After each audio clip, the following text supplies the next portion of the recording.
because the lines of Savitri that we read and the thoughts that we think tend to create an atmosphere, and I don't want to interject personal remarks when that kind of an atmosphere is around. So I would like to say a few words in the beginning, mainly words of thanks for giving me this opportunity of coming to UK and of sharing my enthusiasm, my joy and my love in and for Savitri.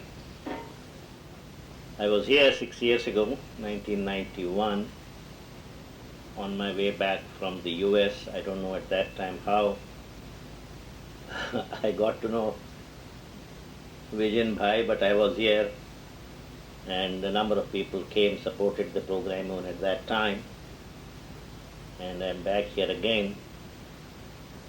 And when I came back, I found Vijay Bhai was no more physically as fit as he was. I'd expected, I'd heard about this, but I was quite surprised to see how grace has worked on him.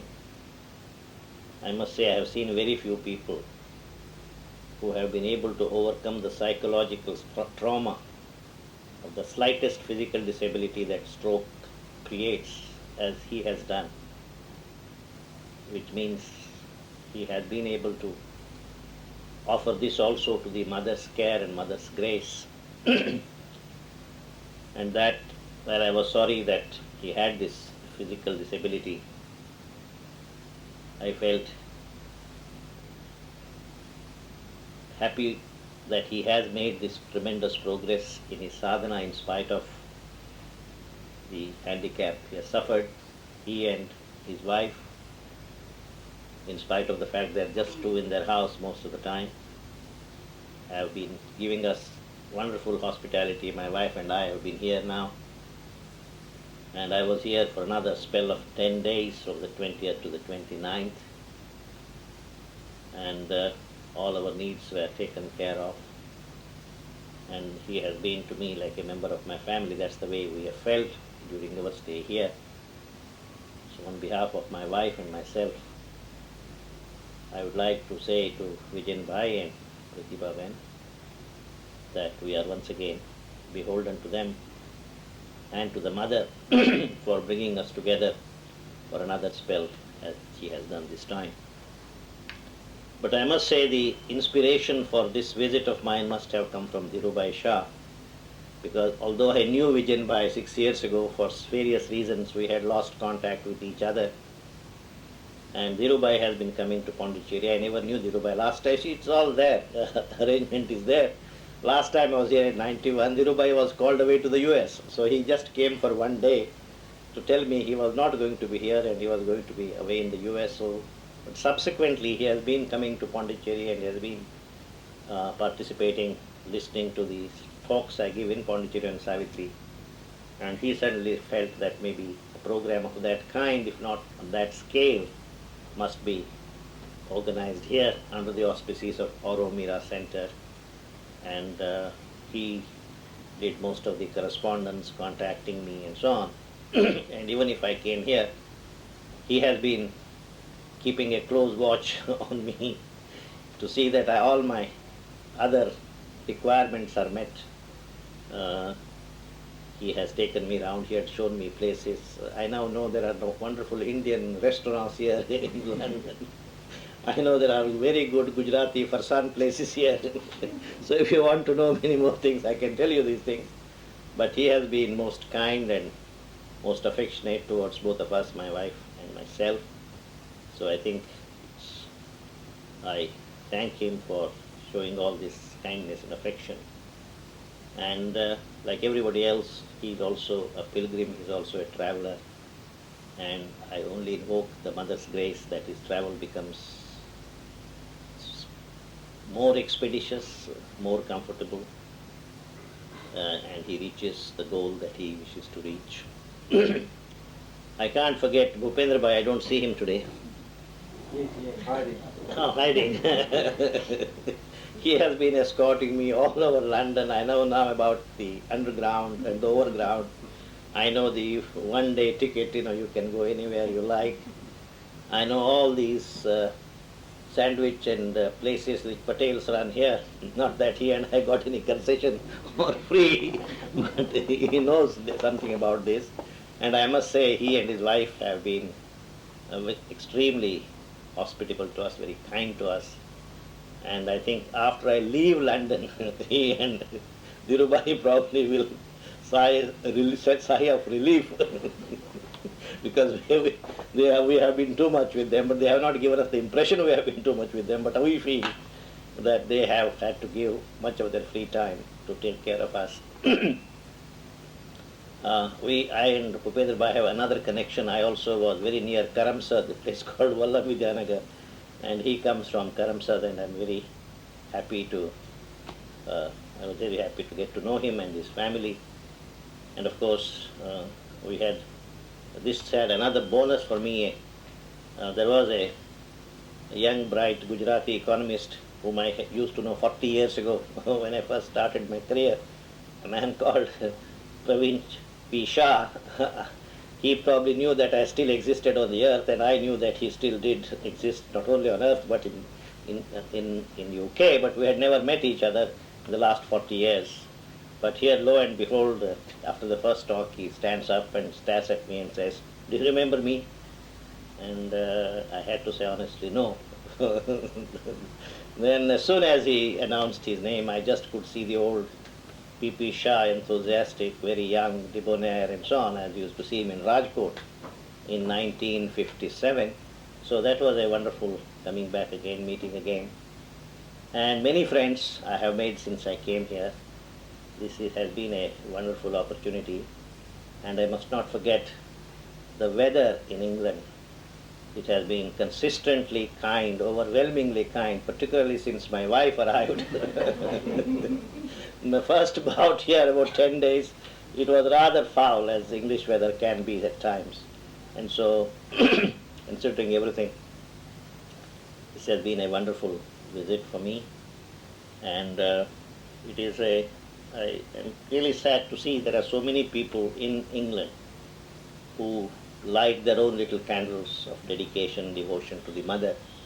But there doesn't seem to be any central organization, not to control them or to guide them, but to help them. I do feel we need an organization which centrally helps these people. Sri Aurobindo never stood for any kind of bureaucracy. As you can see, there is no bureaucracy even in the ashram. So I'm not talking about a bureaucratic organization, but of people knowing each other's activities. Something is happening here, so if it is in London, Y should know, X should know. If something is happening in Wakefield, there should be an opportunity for people around that area to know these things, because there must be at least 500 people here who in their own life, in their own way, are very deeply dedicated, devoted to Sri Aurobindo. And these people could make a difference if they could aspire together, knowing that the 499 other people are aspiring elsewhere. This could make for a force which would create the environment which will receive more and more opportunities for activities of this kind. I only hope we are all small individuals. We can only hope that things will develop on more organized lines in future, and at least people. The best thing, of course, is to have nobody between you and the divine. I'm not talking of having anybody between you and the divine. I'm only talking about an organizational facility, some newsletter once a month, 2 times, every 6 months, which says, look, these are the activities that are going to happen under our auspices. Whoever is interested are most welcome to participate. This kind of thing at least should be started. Otherwise, many people say, oh, I didn't know you were here for last 16 days. I mean, in spite of the fact that letters do go out to people think there are a lot of junk mail. This Nadkarni must be a part of junk mail. So thrown it there. They haven't even seen what it is. But if it comes in that form, as a newsletter, a great deal of combined activities could go on. This is only a wish and a prayer that I make, and I hope this will happen. Indians are very notorious in having their own parties. If there are 3 Indians, there are 4 political parties right now. As you can see, there is such chaos in the country. This seems to be very, in our very nature, getting together, In India, everybody seems to be a leader. In England, everybody would like to be a leader, but once a leader emerges, they would fall behind him and, walk behind him. And so are the Chinese. And so this characteristic is also I found everywhere.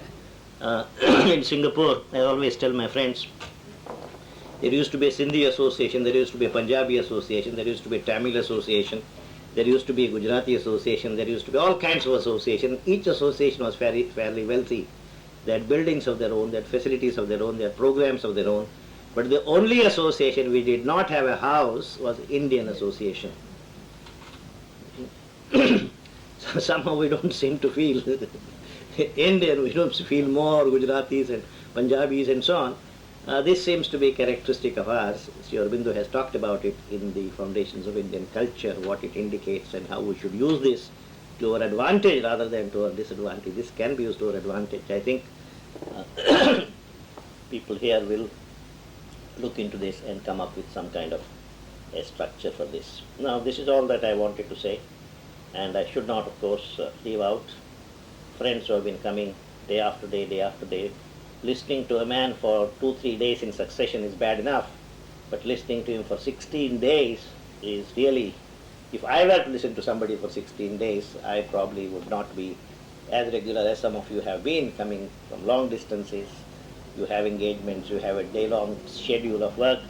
So thank you very much for showing this love and affection for the activity that we are carrying on here.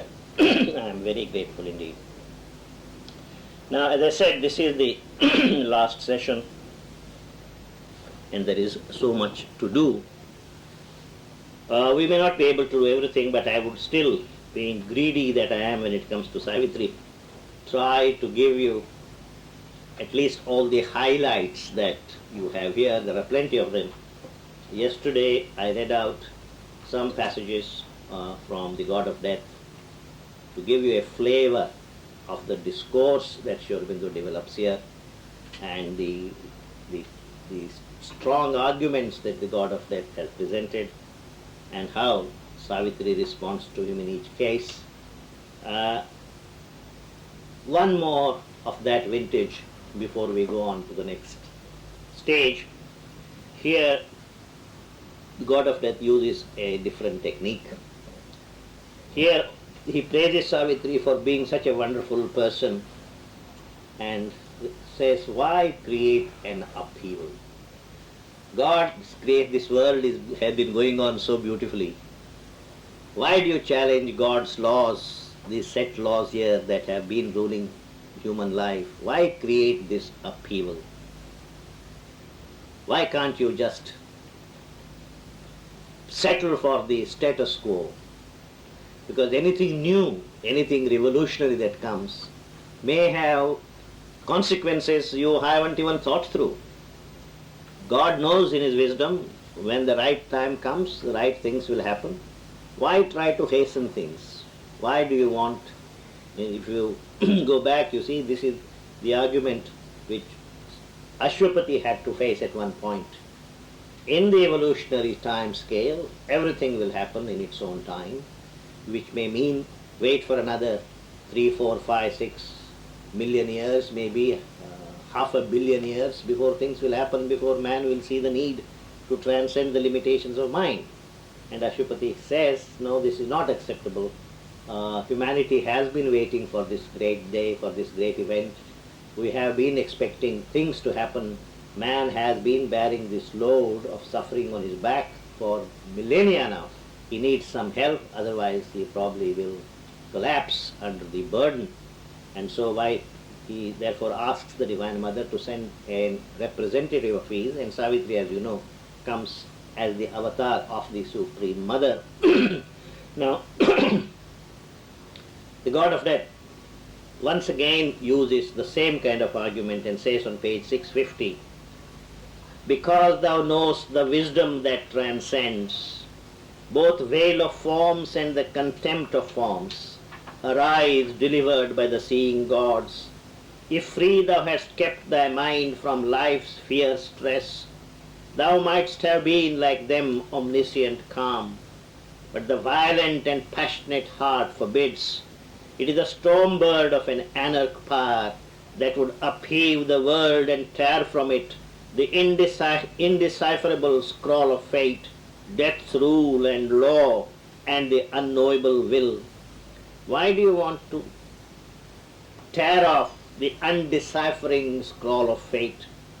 Hasteners to action, violators of God, are these great spirits who have too much love, and they who formed like thee, for both art thou, have come into the narrow bounds of life with too large natures overleaping time. Savitri, you are simply too ambitious for man, and this kind of ambition will only be violent in its consequence. Do not disturb the pleasant, placid rule of the world. I said, the wise are tranquil, page 651. Silent the great hills rise ceaselessly towards their unreached sky. Seated on their unchanging base, their heads dreamless in heaven's immutable domain. On their aspiring tops, sublime and still, lifting halfway to heaven the climbing soul, the mighty mediators stand content to watch the revolutions of the stars. Motionlessly moving with the might of earth, they see the ages pass and are the same. The wise think with the cycles, they hear the tread of far-off things. Patient, unmoved they keep their dangerous wisdom in their depths restrained, lest man's frail days into the unknown should sink, dragged like a ship by bound Leviathan into the abyss of the stupendous seas. Lo, how all shakes when the gods tread too near, all moves is in peril, anguished, torn, upheaved. If anything were to be introduced now, any new principles had to be introduced, the present system were to be changed, the whole earth will shake and man's life will probably have to undergo through various kinds of earthquakes, revolutions. The hurrying aeons would stumble on too swift, if strength from heaven surprised the imperfect earth, and veilless knowledge smote these unfit souls. Man is so unfit for what you want man to acquire. If all this wisdom descended now, and man's life are shaken, who will be responsible for it? Why do you want to create this revolution, this upheaval? The deities have screened their dreadful power. God hides his thought, and even he seems to err. God doesn't mind giving the impression that he is too dumb. See, God doesn't even discharge his responsibilities. He has created us and put us into this prison house of torture and suffering, and he is doing nothing about it. Do you mean to say that he doesn't know that he has to act? He doesn't want to act now because man is not ready for the next step which has to come. God knows this, but he is staying his hand. He doesn't do anything about it. Be still and tardy in the slow, wise world. Wise people don't take hasty action. Enthusiasm in our heart is not good enough. You must have the wisdom and the patience of God. Be still and tardy in the slow, wise world. Mighty art thou, with a dread goddess filled, to whom thou criedst at dawn in the dim woods, use not thy strength like the wild Titan souls. You are behaving like a Titan, you are behaving like an Asura. A Titan is he who wants to wrest the kingdom of God by force, and you want to bring down the next step in the evolution, the next level of consciousness, almost by force. This is almost titanic. This is not a godlike activity. Look, the way if you were Savitri, you would start feeling, am I doing right? Because he is saying, I am behaving like a Titan. Use not thy strength like the wild Titan souls. Touch not the seated lines, the ancient laws. Respect the calm of great established things. Respect for custom, for established rules. respect for tradition. These are all great things. Savitri, why do you want to violate all this? And Savitri replies, same page, vain the soul's hope if changeless law is all. If nothing were to change in this world, and we have to accept things as they are, a changeless law, then soul's hope is vain, he says. Vain the soul's hope if changeless law is all. Ever to the new and the unknown press on, the speeding aeons justifying God. What were earth's ages if the grey restraint were never broken, and glory sprang not forth, bursting their obscure seed, while man's slow life leaped hurried into sudden splendid paths by divine words and human gods revealed? If everybody has done the same thing, let us not introduce any change, let us respect the tradition, let us maintain the status quo. Do you mean to say that man would have come where he has come? The secret of progress is somebody has the courage to challenge the tradition, to provoke man, to inspire man to go one step ahead. If this were not there, man would still have remained an animal. Man has now, although imperfect, is already showing traces of godliness in him. Science, particularly in the West, had to develop against the opposition of religion. You know the story of science in the West, how the church opposed the coming of science. This didn't happen in India, because when this was happening, India was fast asleep. But before that, there was a time when science did develop in India. But all those scientists were called acharyas. There is an acharya for there is acharya for astronomy, there is an acharya for architecture, there is an acharya for every subject. There was an acharya. They had the same respect as acharyas in other disciplines. So we had no quarrel between science and spirituality. Religion did nurse science in India. Here, science had to proceed, science had to progress against the opposition of religion. So now, would you say science is the right thing or a wrong thing? Science has brought man now to this stage of progress where man almost behaves like a drunken god. But he is a god all right, he is drunken all right, he doesn't have the wisdom. But look at the power that science has given him. Look at the conveniences, look at the facilities. Never in the world's history did the common man have it so good. There was a time when the rich man, the nobles, the lords lived in palaces, and the common man had to shiver in winter and didn't have enough to eat. Those days are gone. And who do we have to thank for it? Science. Science had been done this wonderful thing. But how did that develop? It developed against opposition from all these things. So Savitri says, man's progress is the story of opposition, of breaking the established norms, creating new standards, pushing people on to accept these standards. This is what has happened. Says, what were earth's ages if the grey restraint were never broken, and glory sprang not forth, bursting their obscure speed, while man's slow life leaped, hurried into sudden splendid paths, by divine words and human gods revealed? Impose not upon sentient minds and hearts the dull fixity that binds inanimate things. Don't impose on man the rule that would work with animals. Man has aspiration, man has discontent, man is on a trail, he is seeking for this, and don't try to curb him. Impose not upon sentient minds and hearts the dull fixity that binds inanimate things. Well is the unconscious rule for the animal breeds, content to live beneath the immutable yoke. Man turns to a nobler walk, a master path. I trample on thy law with living feet. Savitri has the courage and the guts which says to the God of death, I trample on thy laws with my living feet. For to arise in freedom I was born. Why should I forever be chained to ignorance, death, incapacity? You want me to live like that forever and ever? Vedas talk about human being tied with three cords, the cords of vital, physical and mental. With these three cords, We are tied down like a sacrificial beast. We are like that now.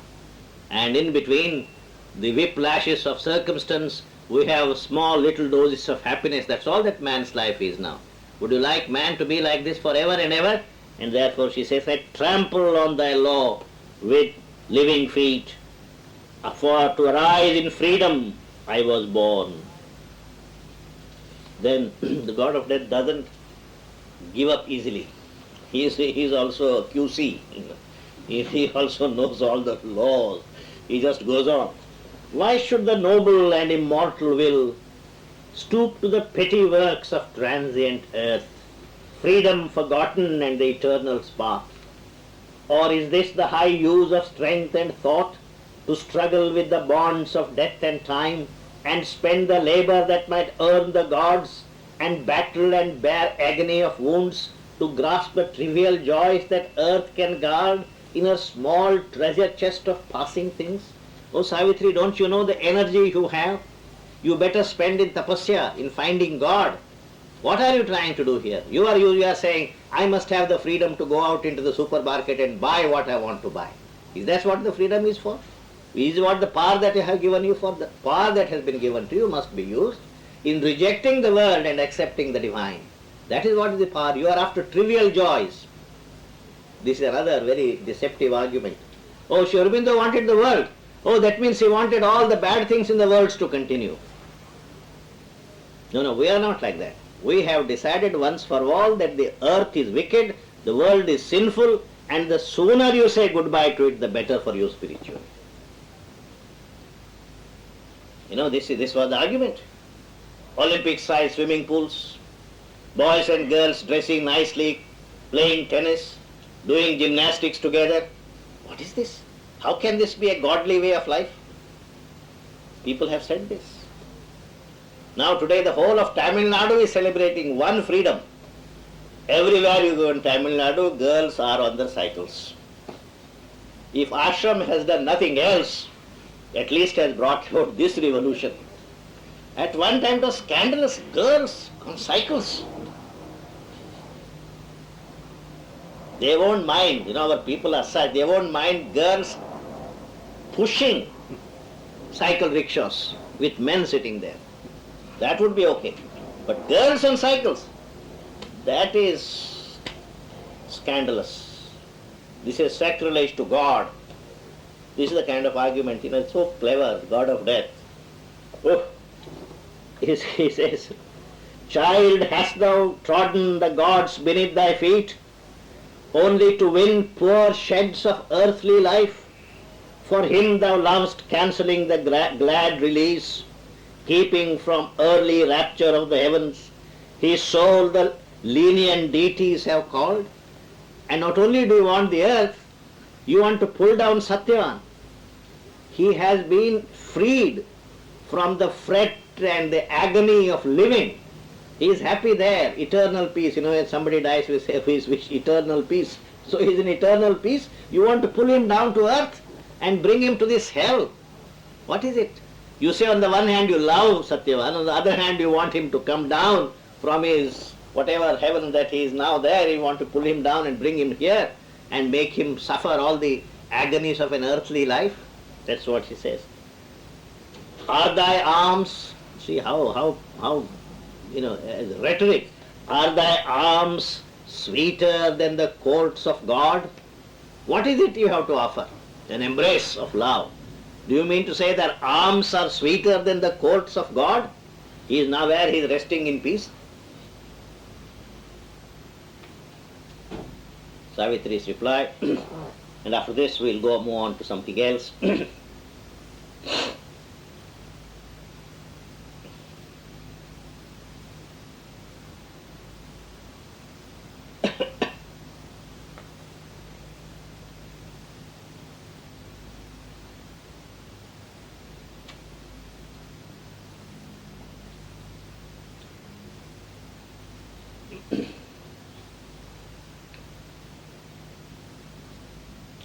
She answered immediately after that, straight I trample on the road, the strong hand hewed for me which planned our paths. I run where his sweet dreadful voice commands, and I am driven by the reins of God. Wide drew he wide his scheme of mighty worlds, or filled infinity with his passionate breath?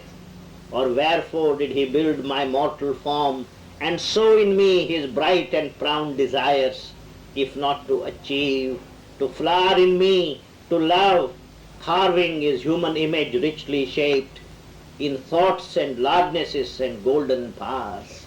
Why did God create me? And why did he plant in me this insatiable desire to possess Satyavan here on earth? There must be some meaning. Far heaven can wait our coming in its calm. If I and Satyavan don't go back to heaven, heaven won't miss us. Oh, these people haven't come and therefore our morning milk hasn't arrived, or newspaper hasn't arrived, or rations haven't arrived. Nobody is waiting for us in heaven. Heaven has already far too many people like us. Heaven is a crowded place. Heaven is doing all right without us. Far heaven can wait our coming in its calm. Easy the heavens were to build for God. For God, heavens were easy to build. There is no corruption there, there is no garbage collection there is no failure of power there is nothing. Everything is always perfect. This is the world of perfection. Earth was his difficult matter. Earth the glory gave of the problem and the race and strife. God will not be known for the way he built heavens. He will be known for the way he built the earth, because earth is the place which offers all challenges. There are the ominous masks. Earth was his difficult matter. Earth the glory gave of the problem and the race and strife. There are the ominous masks, the terrible powers. There it is greatness to create the gods, to create gods here on earth. This is God's enterprise. Recruiting people and sending them to heaven, which seems to be the full-time occupation of all the Mahatmas in our country. People are doing their own job, selling whatever they want to sell, making money, which is good for them. All our Mahatmas think this is all a sinful activity. They must all be recruited and sent to heaven in some such boat where they are not even required. They have to be here. They have to continue struggle with this world, perfect this world. And this is what the God created the world. There it is greatness to create the gods. Is not the spirit immortal and absolved, always delivered from the grasp of time? Why are you worried about the freedom of your spirit? Isn't it always free? Nothing can tarnish the spirit, nothing can tarnish your soul. Upanishads have said, Vedas have said, you do whatever you like. You can never tarnish your soul. Your soul will always remain pure. Your soul is always free. Is not the spirit immortal and absolved, always delivered from the grasp of time? But what you have to ask, why came it down into the mortal space? Why did it come down here? The answer? To go back. Why did the soul come here? To go back. The earlier it goes back, the better. This is preposterous. This is a travesty of spirituality. This is not spirituality. God sent man here on earth with a mission, so that man becomes God. That's the mission. What we are saying is, no, it is too difficult for us, so we will fold our hold all, put it on our back, and we are on our way back. Earth, its perfection, oh, we are not concerned. Then who is concerned with this world? That's what he is saying. Is not the spirit immortal and absolved, always delivered from the grasp of time? Why came it down into the mortal space? Why did it come down here? A charge he gave to his high spirit in man, and wrote a hidden decree on nature's tops. Freedom is this, with ever-seated soul, large in life's limits, strong in matter's knots, building great stuff of action from the worlds, to make fine wisdom from coarse scattered strands, and love and beauty out of war and night. What we are supposed to do here, we know there is a lot of war here, hatred here, night here.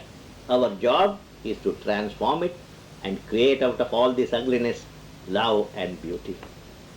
That's what we are here.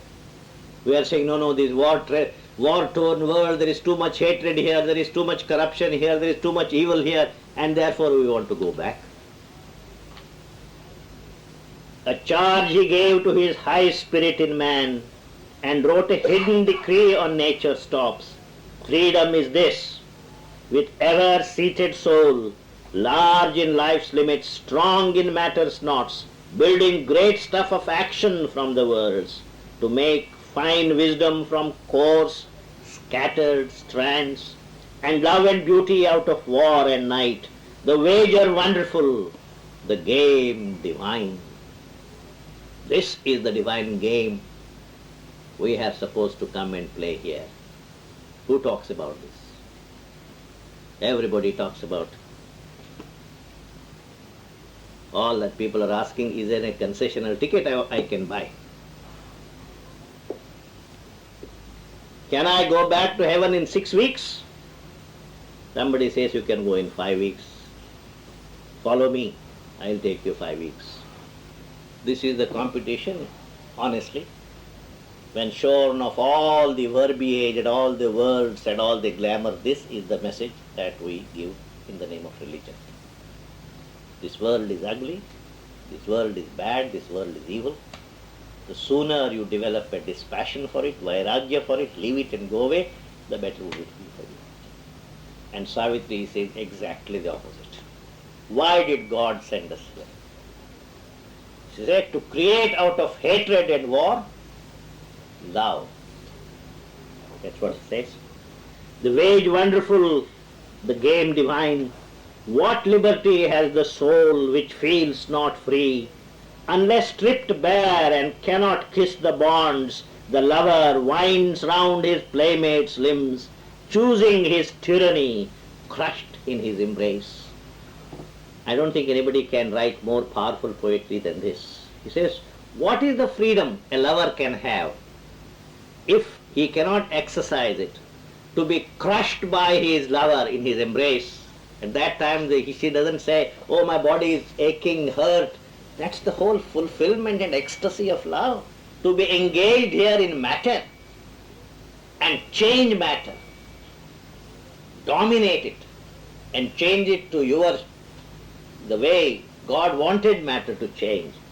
And therefore she says, this is an answer to the God of Death's question, are thy arms sweeter than the courts of God? That's what she's asking, God of Death is asking. He said, surely, because this is the ecstasy of love. To grapple with this matter and the material world. Crush it under your embrace and be one with it and change matter into spirit. That's why he says, what liberty has the soul which feels not free, unless stripped bare and cannot kiss the bonds the lover winds around his playmate's limbs? All that we call ignorance, all that we call limitations. Why do you think they are only the embrace of your lover? Matter is loving spirit, and matter is holding spirit so close to it. And the spirit says, I don't want matter, I don't want matter. It's like saying, a lover was saying, I don't want my beloved's embrace. It is too suffocating, it makes me feel too unhappy. Because she asked this question, are thy arms sweeter than the courts of God? He said, there cannot be any sweeter existence than existing hugged closely in the embrace of your lover. And that is the embrace matter has given to the spirit. Regard it as the lover's embrace and not the enemy's embrace. It's the same. If you regard it as the lover's, there is fulfillment in it. If you regard it as your enemy's, it is suffocating. Who told you matter is your enemy? That's what he's saying. Choose what liberty has the soul which feels not free, unless stripped bare and cannot kiss the bonds. The lover winds around his playmate's limbs, choosing his tyranny, crushed in his embrace. To seize him better, with her boundless heart, she accepts the limiting circle of his arms. Bows full of bliss beneath his mastering hands, and laughs in his rich constraints, most bound, most free. This is my answer to thy lures, O death. This is my answer to all these, lures that you have holding forth before me. In one sense you are saying, I am transgressing God's laws and all these things. And why are you losing your time and precious energy trying to conquer the world? Is it not better to leave the world and go back? This is my answer to this. If going back is all that matters, why should we go back? With our soul is always free. Soul has been sent here for a specific job. Now, it is this which most people find very, very difficult to understand. There is in all of us a certain streak of world hatred. We are here. As long as we're here, we would like to forget God, but once the world begins to be too much with us, we would like to quit the world and go. That is not the choice. It's not world or God. It is world which is God. And therefore I always say to people that the world hasn't seen a greater materialist than Sri Aurobindo. The greatest materialist ever that existed. Except that for him matter is another form of the divine. It's not God's enemy. We all have lived under the dread that matter may suffocate God, so we are better off running away from matter. And that is why, even in practical terms, we are in such a bad mess as we are, particularly in India. We have ignored matter. We have not paid our due to matter, particularly during the last 1,500 years. This was not what Sri Aurobindo has always been saying, the Vedic Indian ideal. We must get back to it. And Savitri, one of the central message of Savitri is this: love the world, because this is God. Love as if the world is God. This is the becoming of God. Be involved in it. That's what he's saying. Well, this is the argument that goes on, and as I have given you some flavor of the nature of the argument, the powerful language both the parties use, as you can see, God of death also is not ever found wanting for words. He can also use words very cleverly, arguments very strongly. So can Savitri, as you see. Finally,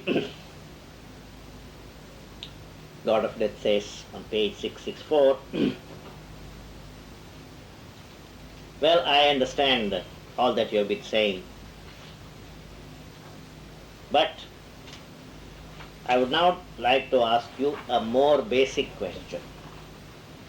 Hast thou God's force to build heaven's values here? Arguments don't create a new world. Power creates a new world. As good old Karl Marx used to say.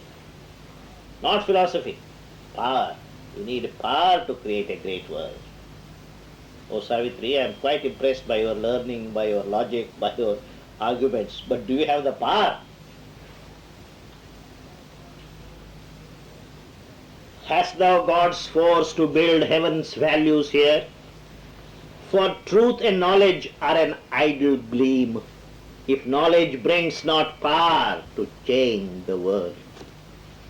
If knowledge is not backed up by power, the world cannot be changed. If knowledge brings not the power to change the world, if might comes not to give to truth her right. Everybody knows truth is truth, it must succeed, but we can't support truth by the adequate power and force. A blind force, not truth, has made this ignorant world.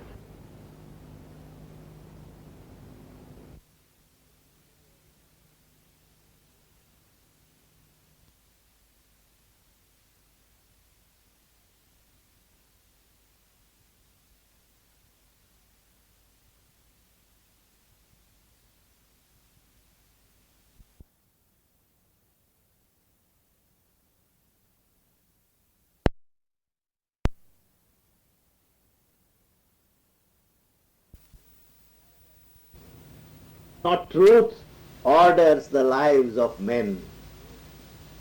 So to say that truth is in my side is not good enough. You have to show you have a power greater than the power which has created the present mess. By power, not light, the great gods rule the world. Power is the arm of God, the seal of fate. O human claimant to immortality, reveal thy power, lay bare thy spirit's force, then will I give back to thee, Satyavan. This is final now. Coming to what is called brass tacks. What is your lowest offer? All this, straight talk, all these things are finished. Do you have the power to take Satyavan back? O human claimant to immortality, reveal thy power, lay bare thy spirit's force, then will I give back to thee Satyavan. Or if the mighty mother is within thee, show me her face that I may worship her. Or if you are yourself the supreme divine mother, I would like to see her face and I would like to worship her. Let deathless eyes look into the eyes of death. I would like the Supreme Mother look into my eyes so that my nature will be transformed. I'm waiting for that great day. It's a very strange world. He is trying to oppose every bit of Savitri's enterprise. And then finally when he is almost without any more weapons in his armory, he says, let deathless eyes look into the eyes of death, an imperishable force touching brute things, transform earth's death into immortal life. Then can thy dead return to thee and live. The prostrate earth perhaps shall lift her gaze and feel near her the secret body of God, and love and joy overtake fleeing time. Now, Savitri doesn't say anything, but it's described here. And Savitri looked on death and answered not. Almost it seemed as if in his symbol shape the world's darkness had consented to heaven's light. To heaven light, it looked as if the god of death, who represents everything that is negative about this universe, he himself was praying for light. I want to see Mother's light. Where is it? And God needed no more the inconscient scream. As if in theory, the person who represented inconscient was admitting that there may come a time when he may not be necessary. There may come a time when death may not be necessary. So he is willing to accede that. And so he says, a mighty transformation came on her. A halo of the indwelling deity, the immortal's luster that had lit her face and tinted its radiance in her body's house, overflowing made the air a luminous sea. Suddenly, the god of death sees in the place of this tiny, petite human figure, there is a sea of light surrounding this little figure all around her. In a flaming moment of apocalypse, the incarnation thrust aside its veil.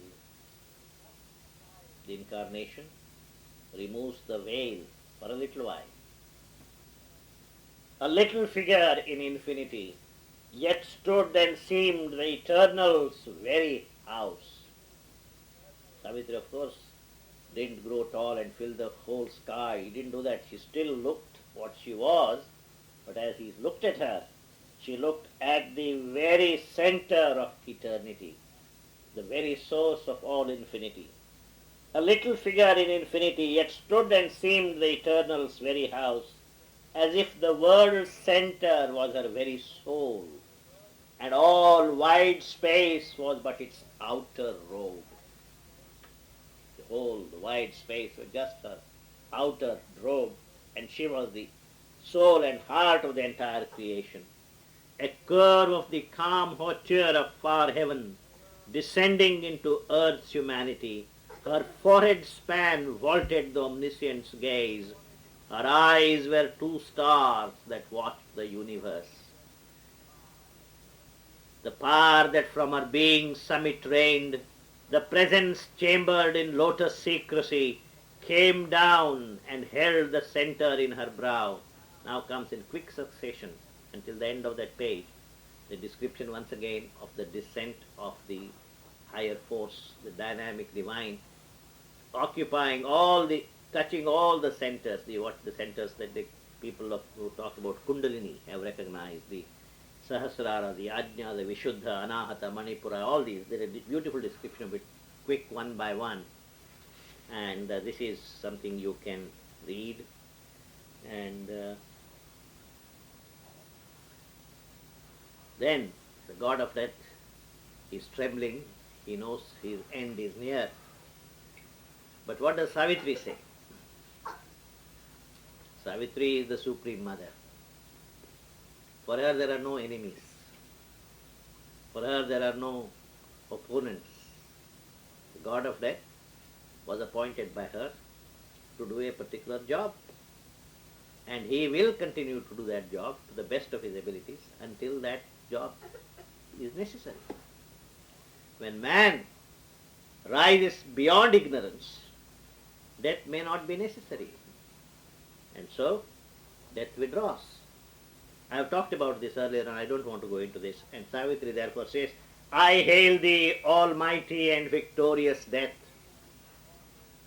thou grandiose darkness of the infinite, O void that makest room for all to be, hunger that gnawest at the universe, consuming the cold remnants of the suns, and eats the whole world with thy jaws of fire, waster of the energy that has made the stars, in conscience carrier of the seeds of thought, nations in which all knowledge sleeps entombed and slowly emerges in its hollow breast, wearing the mind's mask of bright ignorance. Thou art my shadow and my instrument. He acknowledges this. Thou art my shadow and my instrument. I have given thee thy awful shape of dread and thy sharp sword of terror and grief and pain, to force the soul of man to struggle for light on the brevity of his half-conscious days. I have created you so that man can struggle for life, so that man knows the value of life, and man seeks immortality. If there were no death, man would not even look for anything other than his present status of ignorance. He would have allowed to live forever and ever in ignorance. Now he knows. Either he lives in ignorance and meets with death, or he rises beyond ignorance. He has to make a choice. That's why he says, Thou art my shadow and my instrument. I have given thee thy awful shape of dread, and thy sharp sword of terror and grief and pain, to force the soul of man to struggle for life on the brevity of his half-conscious days. Thou art his spur to greatness in his works, the whip of it to his yearning for eternal bliss, his poignant need of immortality. Notice here, Satyavan and Savitri have transcended the need to submit to the god of death, but not the rest of the humanity yet. So she says, live death a while. She's not asking him to back up, but she says, live still for some more time. Live death a while, be still my instrument. Your presence is needed, even now. One day man too shall know thy fathomless heart of silence and the brooding peace of night, and grave obedience to eternal law, and the calm inflexible pity in thy gaze. But now, O timeless mightiness, stand aside and leave the path of my incarnate force. Relieve the radiant God from thy black mask. Release the soul of the world called Satyavan, freed from thy clutch of pain and ignorance, that he may stand master of life and fate, man's representative in the house of God, the mate of wisdom and the spouse of light, the eternal bridegroom of the eternal bride.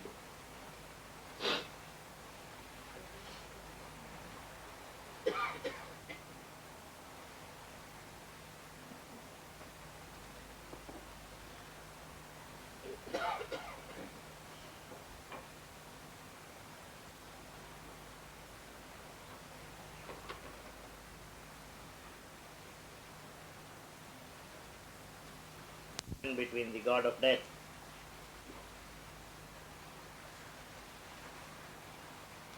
Although he knew, page 667, top of that page, although he knew, refusing still to know, although he saw, refusing still to see, unshakable he stood, claiming his right. His spirit bowed, his will obeyed the law of his own nature, binding even on gods. The two opposed each other face to face. His being like a huge fort of darkness towered. Around it her light grew, an ocean's siege. A while the shade survived, defying heaven, assailing in front, oppressing from above. A concrete mass of conscious power, he bore the tyranny of her divine desire. A pressure of intolerable force weighed on his unbowed head and stubborn breast. Light like a burning tongue licked up his thoughts. Light was a luminous torture in his heart. Lies coursed a splendid agony through his nerves. His darkness muttered, perishing in her blaze. All the darkness of which death was made, all that darkness perished in her blaze. Her mastering word commanded every limb and left no room for his enormous will that seemed pushed out into some helpless space and could no more re-enter but left him void. He now is calling all his assistants to help him. He called to night, but she fell shuddering back. He called to hell, but sullenly it retired. He turned to the inconscient for support, from which he was born. His vast sustaining self, it drew him back towards boundless vacancy, as if by himself to swallow up himself. He called to his strength, but it refused his call. His body was eaten by light. His spirit devoured. The entire spirit and body of the death god of death was devoured by this light. Well, when the god of death disappears from that scene, on page 668. Satyavan and Savitri were alone, but neither stirred. Between those figures rose a mute, invisible, translucent wall. In the long, blank moment's pause, nothing could move. All waited on the unknown, inscrutable will. It's not as if the drama is concluded. There is another scene. So there was this translucent veil between Satyavan and Savitri. And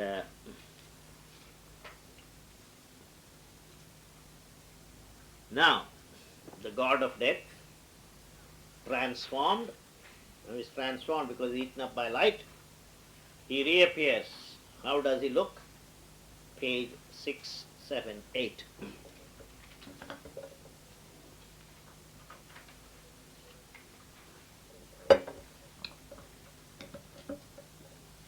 Last three lines. One whom her soul had faced as death and night, a sum of all sweetness gathered into his limbs. At one time he looked so dreadful, so fearful. Now, a sum of all sweetness gathered into his limbs and blinded her heart to the beauty of the suns. Transfigured was the formidable shape. His darkness and his sad destroying might, abolishing forever and disclosing the mystery of his high and violent deeds. A secret splendor rose revealed to sight, where once the last embodied void had stood. Now he looked like a resplendent, shining God standing in front of her. You can read those lines, and then there is a beautiful description of various forms of the divine which the Upanishads talk about. We have the Virat and the Hiranyagarbha and so on. I don't want to go into it for fear of being here endlessly, because there are many, many things that Sri Aurobindo reveals here. But now, this is the last, almost the last section. This transformed God of death, now becoming God of love, he says to Savitri, I am the inviolable ecstasy, page 684. They who have looked on me shall grieve no more. The eyes that live in night shall see my form. On the pale shores of foaming steely straits that flow beneath a great tormented sky, etc., etc. Finally he says on page 685, yet if thou wouldst abandon the vexed world, Satyavan is yours, nobody can take him away from you. But I would like you to abandon this vexed world. Yet if thou wouldst abandon the vexed world, careless of the dark moan of things below, tread down the isthmus, overleap the flood, cancel thy contract with the laboring force. Forget about the world. Forget about all the imperfections, the agony, the pain, the suffering that is in the world. You forget all this. Cancel thy contract with the laboring force. Renounce the tie that joins thee to earth-kind.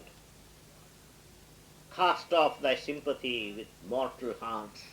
Arise, vindicate thy spirit's conquered right, relinquishing thy charge of transient breath under the cold gaze of the indifferent stars, leaving thy borrowed body on the sod. Ascend, O soul, into thy blissful home, here in the playground of the eternal child, or in domains the wise immortals tread, roam with thy comrade splendor under skies, spiritual, lit by an unsetting sun. Leave the world, leave all the agonies and the tragedies and the pain and the imperfections of this world. If your body belongs to the world, leave that body in that world. You and Satyavan can come here, into this heaven that I am creating for you, and here you can roam all through eternity, hand in hand. Nothing will dent any of your happiness. What more do lovers need? An eternal paradise, where no change, no grief, no shade, will ever touch you. Come here. For you to come here, you have to forget the earth. Earth is a terrible place. Leave it there. It's a corrupting place. As Godheads live, who care not for the world, and share not in the toil of nature's paths. Absorbed in their self-ecstasy they dwell. Cast off the ambiguous myth of earth's desire. O immortal, to felicity arise. Live here forever. Rise to felicitous life. What does Savitri say? Same page, last 3 lines. I climb not to thy everlasting day, even as I have shunned thy eternal night. I have shunned thy eternal night. I have negated, I have triumphed over death and night. And by the same token, by the same force, I also reject your heaven, the eternal day. To me who turn not from thy terrestrial way, give me back the other self, my nature asks. All that I want is I belong to the earth, I have come from this earth, give me back my other half, Satyavan. Thy spaces need him not to help their joy. Why do you need him here? Earth needs his beautiful spirit made by thee to fling delight down like a net of gold. If Satyavan and I, together, we can fling this net of delight over earth's life. Earth is the chosen place of mightiest souls. Earth is the heroic spirit's battlefield. The forge where the arch-mason shapes his works. And then in a language of highest poetic power, thy servitudes on earth are greater, King, than all the glorious liberties of heaven. You are tempting me with all the liberties of heaven. But for me, earth is the place. Servitudes on earth are greater. See, people talk about spirituality being an escape from this world, spirituality being some kind of a elevated selfishness of rich people. These are some of the things that you hear, particularly from the so-called rationalists and the so-called intellectuals. If you read Savitri, you will see that nobody loved the earth, nobody loved humanity, nobody loved matter more intensely, more passionately than Sri Aurobindo. I mean, even the so-called communist will come nowhere near his love for mankind, his love for this earth, his love for matter. Therefore she says, thy servitudes on earth are greater, King, than all the glorious liberties of heaven. And then she says sweetly, why do you want to tempt me with heaven? We all have come from heaven. That's my grandfather's place. That's where I come from. I too have, the heavens were once to me my natural home. I too have wandered in star-jeweled groves, paced sun-gold pastures and moon-silver swords, and heard the harping laughter of their streams, and lingered under the branches dropping myrrh. I too have revelled in the fields of light, touched by the ethereal raiment of the winds. The wonder rounds of music I have trod, lived in the rhyme of bright, unlabouring thoughts. I have beat swift harmonies of rapture vast, danced in spontaneous measures of the soul, the great and easy dances of the gods. I have participated in all these, except the problem with reading Savitri is the poetry is so powerful that of reading a couple of pages like this, you feel that you must just close it and just stay under that impact of this poetry. But We have taken up this task, we must pursue what we have taken up, so I will go on. O fragrant are the lanes thy children walk, and lovely is the memory of their feet, amid the wonder flowers of paradise. A heavier tread is mine, a mightier touch. There where the gods and demons battle in night, or wrestle on the borders of the sun, taught by the sweetness and the pain of life, to bear the uneven strenuous beat that throbs against the edge of some divinest hope, to dare the impossible with these pangs of search. In me, the spirit of immortal love stretches its arms out to embrace mankind. I represent this love for man. Wherever man is in terrible danger, wherever that, the pain of life, uneven, strenuous beat that throbs, to dare the impossible, impossible with these pangs of search. In me, the spirit of immortal love stretches its arms out to embrace mankind. There are documents which suggest when the Second World War was raging in the trenches, and later on after the Second World War in communist prison camps where people were tortured and people had no hope. Sri Aurobindo and the mother physically went and saw to it that these places people didn't go mad, gave them courage, gave them hope. Why would a yogi like Sri Aurobindo be involved in Second World War? Because he loved the earth. He loved humanity. He recognized Hitler was an asura. He had to be vanquished. And you have now some of the soldiers saying that when my mind was going to crack, Sri Aurobindo came into these trenches. Mother came into these trenches. Some people have written about it, talked about it. So, if you really see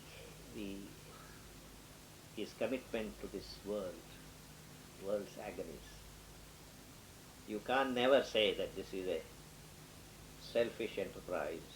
It's an enterprise which has nothing to do. People, it's very glib questions to ask. What is this you are talking about, supermind and this, that, and the other, when the people are hungry on the streets, people don't have enough to eat. Roti, kapda and makan, this is the kind of thing that in India they all talk about. I say you fellows have been working very hard to give roti, kapda and makan for the last 50 years. You have the freedom to shape laws that you like, you have all the freedom, but have you been able to give at least one of these? Not roti, kapda and makan, at least one have been able to give roti. Giving, people talk about it, young people feel that giving everybody roti, kapda and makan are very simple things. They are not simple things. They may be the basic necessities of life, but they are not simple. That can only come when man's inner being has changed. There is no lack of material wealth today, except that we don't have the heart to see this material wealth goes where it is needed. We dump potatoes in the sea. We dump, for keeping the price levels, the butter into the sea, ocean. When people elsewhere are dying, our economy will be disturbed. This is what is happening. And so when people glibly talk about what is it you fellows are doing, very often people say, I don't say the accusation is unjust, that Pondicherry is a rich man's club. You go to Pondicherry, nobody is badly dressed, everybody is, cleanly dressed and so on, and that gives some people, a certain kind of intolerance. I mean, you can't blame Sri Aurobindo and the mother for the faults of people, who go there. Some people who go there probably, deserve comment of this kind. But basically the inspiration, as I say, it is more committed to man and his future, man's imperfections. And in this respect, I would certainly say that Sri Aurobindo outstrips all the great leaders of thought, Karl Marx, angels. They wanted to change society. The one thing they didn't know about society is man's nature. Human nature is what they didn't know. And they tried to create a paradise for the proletariat. Ended up creating a nightmare. That's what Soviet Russia became. I personally believe that communism is God's way. But a God's way cannot be practiced here. It can be practiced only through the heart. And that can only come when man had changed. It's a shame that all public enterprises are failing in India. Private enterprises are flourishing. Public enterprise, Sri Aurobindo said very clearly, socialism is to capitalism what civilization is to barbarism. He said that. But you can't work the communist economy until you have been spiritualized. Spiritualization is the first necessity. What can be more spiritual than to say, each according to his need and each according to his capacity. You contribute according to your capacity, you get things according to your need. This is a very fair way of looking at things. But this doesn't work. By social contracts, by making laws, government, it can only work when man's consciousness has changed. And how can that change? Sri Aurobindo has assured us nothing will help man to change unless the supramental descent takes place. That only has the power to change man. And so I'm saying all these things because it should be realized. This is no escapism. This is no running away from the harsh realities of life. He says that this is the only way confronting the realities of life. All other methods have failed, will fail. Humanity will one day come to this realization that,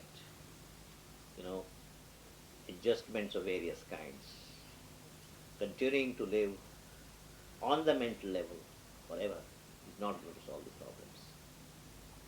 And so, this to me are great lines, particularly people who do not have faith in spiritual enterprise, because spiritual enterprise, by and large, has been guilty of two things. One is guilty of ignoring the earth, guilty of ignoring matter. The other is guilty of ignoring the collectivity. Spiritual life is for me. What about your neighbors? I don't care. My peace, my bliss, my spiritual, all these things. And in Sri Aurobindo's yoga, I won't have time to develop this thesis. You can't do a yoga for yourself. When you take up Sri Aurobindo's yoga, you become a representative of mankind. And the entire burden that has to be cleared comes to you, and you have to bear this burden. That's why Sri Aurobindo always used to say, if you have the call, then come to my yoga. That I have read the Life Divine from page 1 to page 1200 and I like it very much is not good enough. I have a call from within.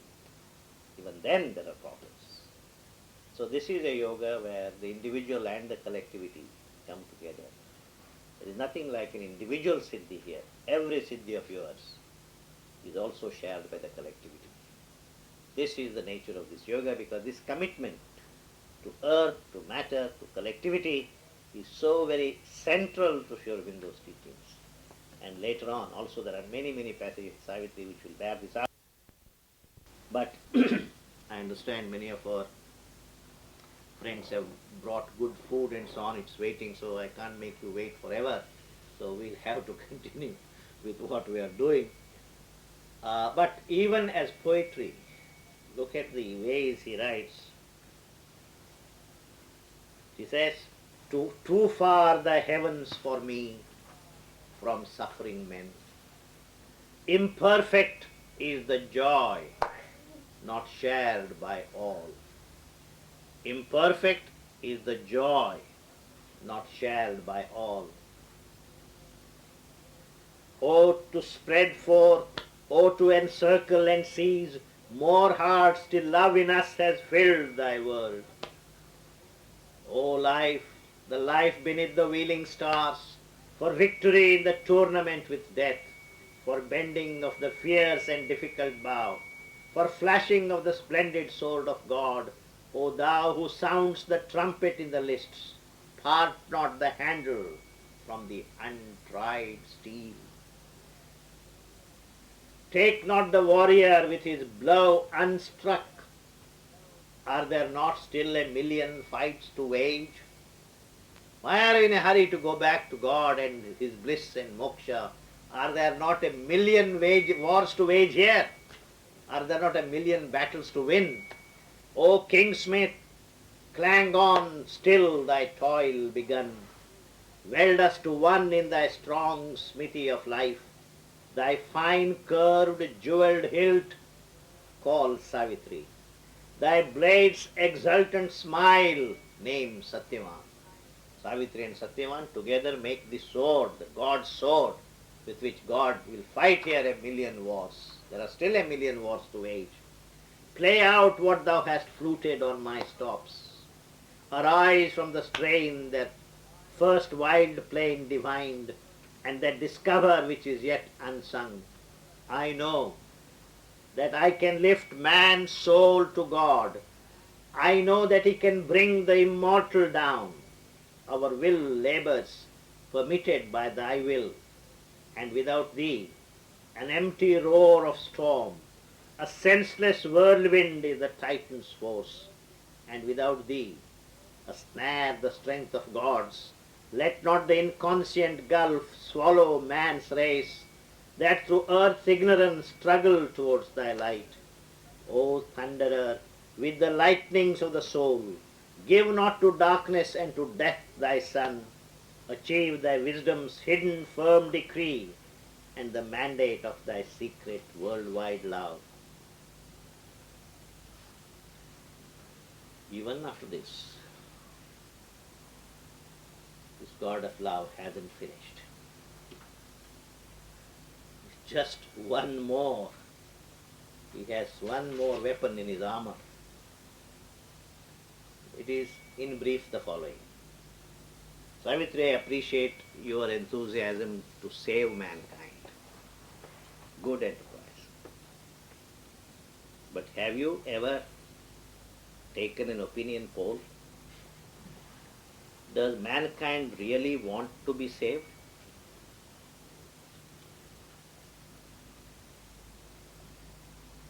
Hasn't the divine grace come down to earth so many times? Each time a great saint has come, a great avatar has come, a Ram Krishna Paramahamsa has come, a Raman Maharshi has come, a Swami Ramdas has come. They all brought the highest light from heaven. How many people wanted it? Mother herself came, Sri Aurobindo himself came down. What did we ask of them? Mother, I have decided to buy these two properties, but I don't have enough money. Which one shall I buy?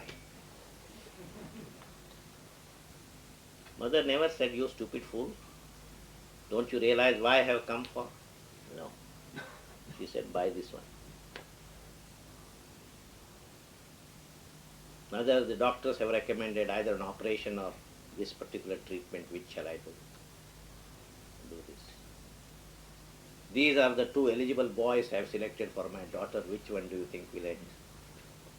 She never said, you are wasting my time. Do this, she said.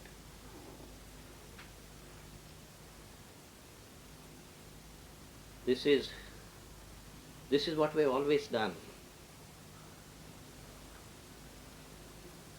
Why else would she go on talking about the work of physical transformation to Sat Prem? Because all of us were busy trying to milk the cow. The Supreme Divine Mother herself has come down. Make hay while the sun shines. Nobody asked, why has the Mother come down? What is it she wants to achieve? How can I be an instrument in this? I'm not saying no, but very few people. So the divine's grace keeps coming, has come down. Man doesn't want to change. And so this is the last straw, that last weapon that God of death has in his armory. He says on page 689, a few can climb to an unperishing sun, or live on the edges of the mystic moon, and channel to earth mind the wizard ray. The heroes and the demigods are few, to whom the close immortal voices speak, and to their acts the heavenly clan are near. Few are the silences in which truth is heard, unveiling the timeless utterance in her deeps. Few are the splendid moments of the seers. Heaven's call is rare. Rarer the heart that heeds. Heaven's call is rare. But even the hearts that heed this call are even rarer. Heaven's call is rare. Rarer the heart that heeds. The doors of light are sealed to common mind. And earth's needs nail to earth the human mass. Only in an uplifting hour of stress, men answer to the touch of greater things. Came the freedom struggle. Even an ordinary man in India behaved as if they were great heroes. Went to the jail. People like Bhagat Singh went to gallows smiling. Once freedom came, the party Gandhiji wanted to build on the principle of purity became a party known or ill known for corruption. This is the human level. They do rise occasionally, but only when the stress comes. When the stress is relaxed, man falls back and goes about his normal ways of doing things. That's what he says. Only in an uplifting hour of stress, men answer to the touch of greater things, or raised by some strong hand to breathe heaven air, they slide back to the mud from which they climbed. We are all happy, like buffaloes in an Indian village. The muddier the pool, the happier we are. That is human nature, O Savitri. And you want to change this human nature. You want to bring the new consciousness to these people. Do you ever ask them? If for the new consciousness every household has to pay a tax of 10.5p, would they be willing to pay this? Ask people. That's why he says. In the mud, they slide back to the mud from which they climbed, in the mud of which they are made, whose law they know. They joy in safe return to a friendly base. And though something in them, she doesn't deny this, though something in them weeps for glory lost. Oh, what a wonderful opportunity we had. We lost this. And greatness murdered, they accept their fall. To be the common man, they think the best. Oh, let us not try to climb too high. Let us be like ordinary men. There is safety in being ordinary men. To be the common man, they think the best. To live as others live is their delight.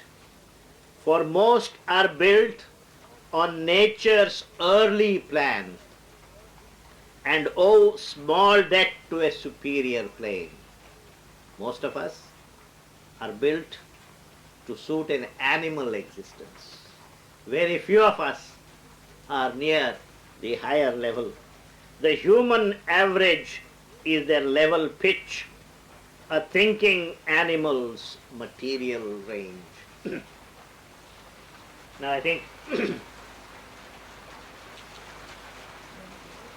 we must conclude this by reading a passage where Savitri even answers this particular objection that the god of death raises.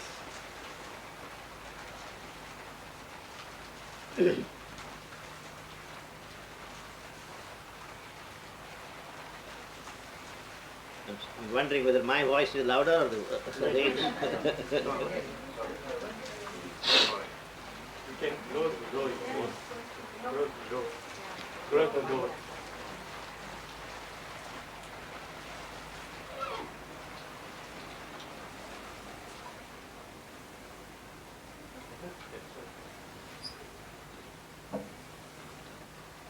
She says, page 692, in vain thou tempt'st with solitary bliss two spirits saved out of a suffering world. My soul and his indissolubly linked in the one task for which our lives were born. Don't try to tempt us with some solitary bliss away from the world. To raise the world to God in deathless light, to bring God down to the world on earth we came. This is the very purpose of our coming down here. To raise the world to God in deathless light.